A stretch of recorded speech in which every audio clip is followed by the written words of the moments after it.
زما د ځنې د مینځ کې پروت و او طبیعت یې ډېر زیات تکلیف و کله به سر لاندې کو او کله به سر مبارک برکو او د یو سرمن یو لوټګی و هغه د اوبو وه هغې کې به یې لاس مبارک کېښود په ځان به یې راښکو ان للموت سکرات مې د الله رسوله بیماري سخته ده ووایي شي دې وجې نه سخته ده چې ثواب ډبل دی اجر زیات دی او چې سبا نورو خلکو له هم تسلي شي مرګ نه مخکې بیماري تبه وه وجود خود کېده راسې بهر کې یوې ما سینې ته ډډه والې وه او دې کې زما رور راغی عبدالرحمن بیده سواک لاس کې ورسره مسواک و نو رسول الله مبارک داسې په شوق ورته وکتل زه پوه شوم مې الله رسوله مسواک د زړه کېږي وی سر مبارک یې وړکه چې نو ما هغه مسواک د هغه نه راواغېست نو لږ کلک و مې الله رسوله نرم یې کړم وی فرمایل چې او نو ما خپله خوله کې پې غاښونه کېښودل او پوست مې کړ رسول الله مبارک له مې ورکړ وی داسې مسواک یې ومږه ښکلې دا دومره ښایسته مسواک یې چې ته نه ومږلې بیا ماله راکړه نو عایشه بیبي وی زر ما ومږه چې د رسول الله مبارک د خولې مبارکې لاړې ورپورې دي وی دا هغه بختوره ښځه یم چې اخر وخت کې زموږ د رسول الله مبارک لاړې خدای یو ځای کړي دې دوران کې سیوطي لیکلي په خصائص کبرا کې جبریل علیه السلام اجازت وغوښته دا هغه لیکلي عایشې جبریل راغی جبریل علیه السلام ورته وایي ما سره یو فرشته راغلی ده چې هغه اسمان نه په ړومبي ځل راغلی ده دې نه مخکې هغه اسمان نه ده راغلی اجازت غواړي وایي داخل دې شي هم داخل شو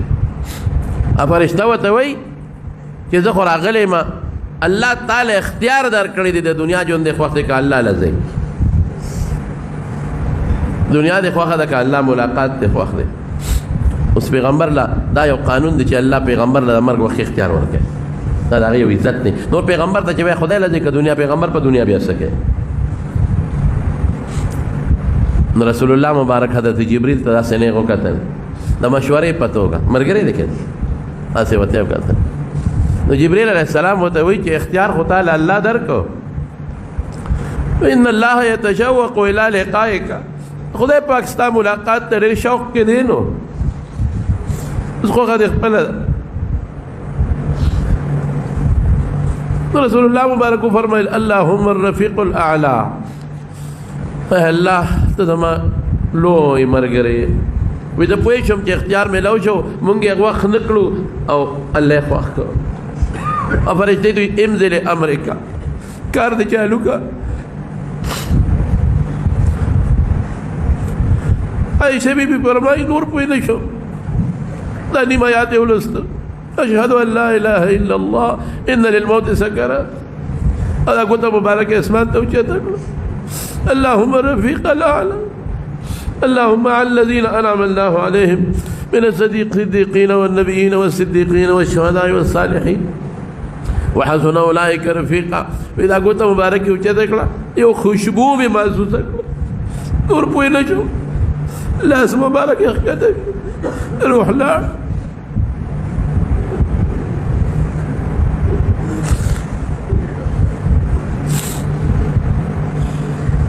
صحابو ته چې پته ولګېده بس صحابو باندې هیبت شو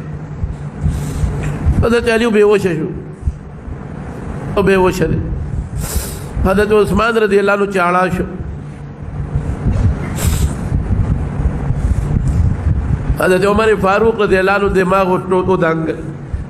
او توره واغېستو جومات کې ودرېد وی منافقان وایي چې رسول الله مبارک وفات شوی دی هغه وفات نه دی د الله ملاقات له تللی دی لکه څنګه چې موسی علیه السلام کوهی طور ته د الله ملاقات له تللی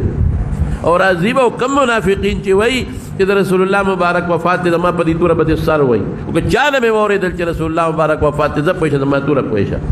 یا غږ نه کوه هلته جاړي خلک هلته جاړي هلته جاړي د ابوبکر صدیق پسې اطلاع لاړه راغی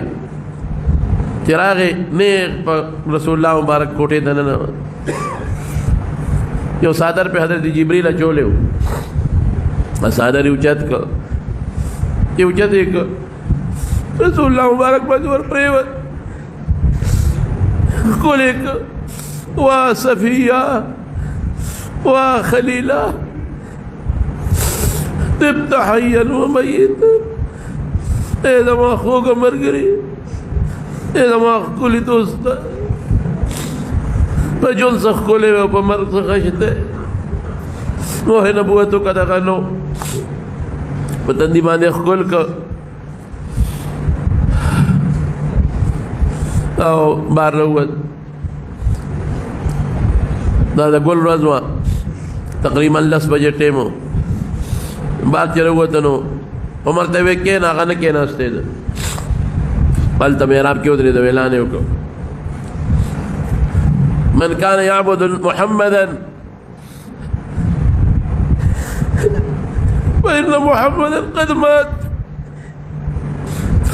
څوک د پیغمبر علیه السلام عبادت کوي هغه وفات شوی دی ومن كان يعبد الله فإن الله حي لا يموت څوک د خدای عبادت کوي نو خدای ژوندی دی نه مري او بیا دا آیات وما محمد الا رسول قد خلت من قبله الرسل أفإن مات أو قتل انقلبتم على أعقابكم ومن ينقلب على عقبيه فلن يضر الله شيئا وسيجزي الله الشاكرين يا نبي كريم محمد صلى الله عليه وسلم الله رسول دی هغه نه مخکې ډېر رسولان تللي دي دی به مري که دی وفات شو تاسو به په پوند واپس ځئ کفر ته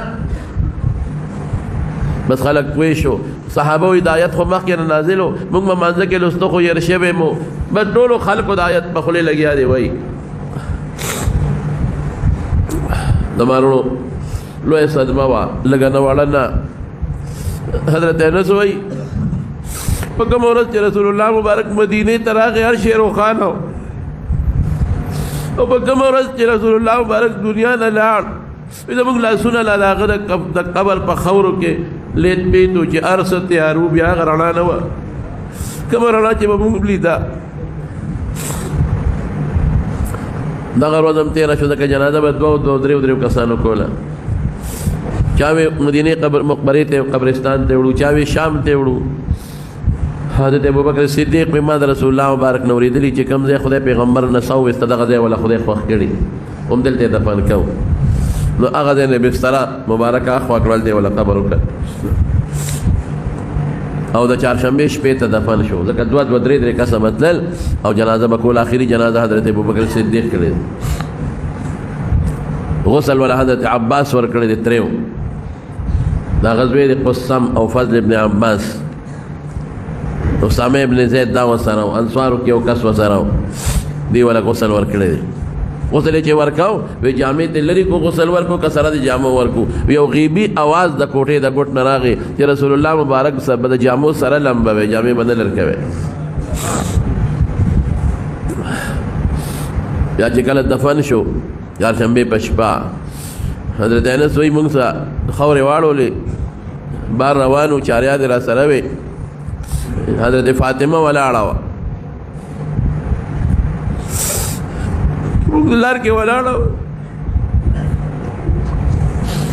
ما ته ویل څه خوند یې درکړه ډېره مړونه خوشحاله شو چې د خدای په رسول هم خاورې واړولې موږ غږ نه کوو زمارونو موږ له دا لوی درس دی نبی کریم صلی الله علیه وسلم دنیا ته الله راولېږه دنیا پې روښانه شو اوسه پورې دا زموږ ایمان او اسلام د هغې د برکته دی دا دین د هغې د برکته دی الله پې ډېره لویه ګمراهي ختمه کړه لویه تیاره پې رب العالمین ختمه کړه او بیا چې کله د هغې د دنیا نه ضرورت ختم شو الله ځان ته وبلوي لاړ 63 شپېته کالو په عمر کې دغه رنګې موږ به یو ځل د دنیا نه ځو رسول الله مبارک نه خو الله لوی کار واغېست هغه صحابو نه خو الله ډېر لوی کار واغېست موږ به څه کوو موږ نه به څه کېږي ای دنیا نه لاړل موږ له به سفارش کوي انشاءالله الله دې هغې سره موږ حوض کوثر په غاړه باندې ملګري کړي موږ د الله نه دا سوال کوو چې د هغه غرولې شوي دین الله زموږ نصیب کړي و دغه دین الله زموږ ژوند او زموږ مرګ نصیب وګرځولی کړي او د هغې د سنت الله پاک زموږ اتباع او تابعداري نصیب